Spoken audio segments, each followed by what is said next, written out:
Salam sejahtera dan selamat petang. Saya Daniel Anthony dan anda sedang menonton Sekilas Fakta untuk petang ini 2 hari bulan Februari 2021.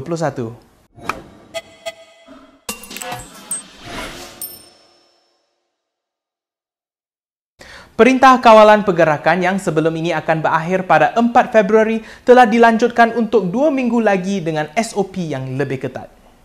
KKM mengesahkan kes harian di kesemua negeri-negeri ini masih menunjukkan tren peningkatan dengan kadar positiviti dalam kluster adalah 20% hingga 40%. Selain daripada itu, penularan jangkitan sporadik dalam komuniti juga tinggi yang melibatkan warga negara dan bukan warga negara.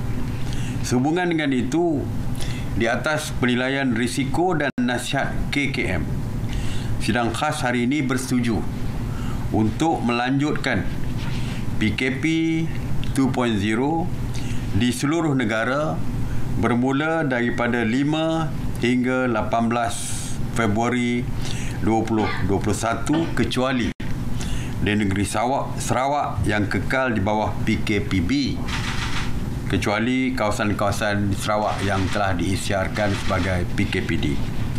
Presiden Amanah Muhammad Sabu pada hari ini menyifatkan kerajaan Malaysia tidak layak bersuara terhadap rampasan kuasa yang berlaku di Myanmar. Ini kerana menurutnya apa yang dilakukan junta Myanmar telah lebih awal dilakukan oleh Muhyiddin dan kabinetnya, iaitu tidak menghormati mandat rakyat dalam PRU lepas.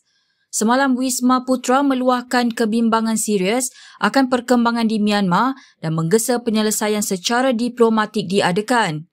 Sementara itu, Setiausaha Agung PKR Saifuddin Nasution mempersoalkan ironi Malaysia yang menyatakan kebimbangan mengenai penggantungan parlimen dan demokrasi di Myanmar.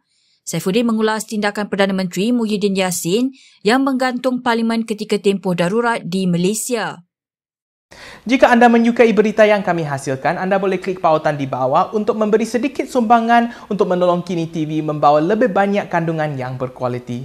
Untuk berita seterusnya, polis telah memulakan siasatan terhadap ajaran kod agama Melayu yang didakwa menyeleweng. Menteri Dalam Negeri Hamzah Zainuddin berkata, Pengarah Jabatan Siasatan Jenayah Bukit Aman, Huzair Muhammad, memaklumkan polis sedang melihat perkara itu. Menurutnya, KDN juga akan berbincang dengan peguam negara sekiranya ada sebarang pelanggaran undang-undang. Semalam, Timbalan Menteri di Jabatan Perdana Menteri, Ahmad Marzuq Syari berkata, Jabatan Agama Islam Selangor hampir selesai menyiasat ajaran itu yang dipercayai dibawa seorang wanita bergelar Ibu Yati. Sementara itu, Hamzah mendakwa permohonan pendaftaran pejuang dan Parti Muda ditolak kerana tidak mematuhi Akta Pertubuhan 1996.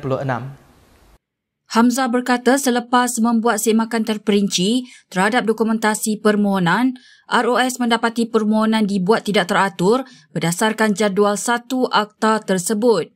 Hamzah yang juga Setiausaha Agung Bersatu berkata, pejuang dan muda boleh membuat rayuan kepadanya dalam tempoh 30 hari selepas tarikh penolakan. Bulan lalu, muda memfailkan permohonan semakan kehakiman atas penolakan itu dengan menamakan ROS dan Hamzah sebagai responden. Kita sekarang ke perkembangan COVID-19 di Malaysia dan berita ini dibawakan khas oleh Blue Air. Kes COVID-19 di Malaysia kekal tinggi apabila 3,455 kes baru dicatatkan pada hari ini. Selangor mencatatkan kes jangkitan tertinggi dengan 1,145 kes, diikuti oleh Johor 708 kes dan Kuala Lumpur 619 kes. Perkembangan itu menjadikan kes aktif di Malaysia sebanyak 47,847 kes. 3,661 lagi pesakit disahkan sembuh hari ini. Sementara itu, jumlah yang dimasukkan ke ICU meningkat ke 327 pesakit.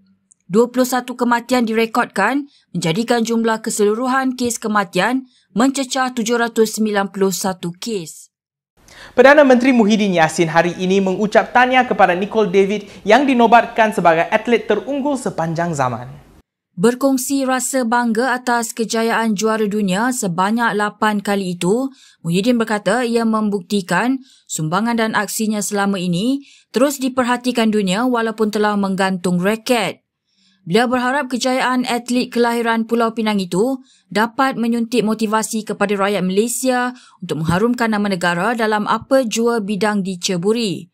Terdahulu, Ratu Squash itu meraih anugerah atlet terunggul sepanjang zaman Sukan Dunia apabila memperoleh 318,943 undi yang diadakan secara dalam talian sejak 8 Januari lalu. Berikut beberapa ringkasan berita untuk hari ini.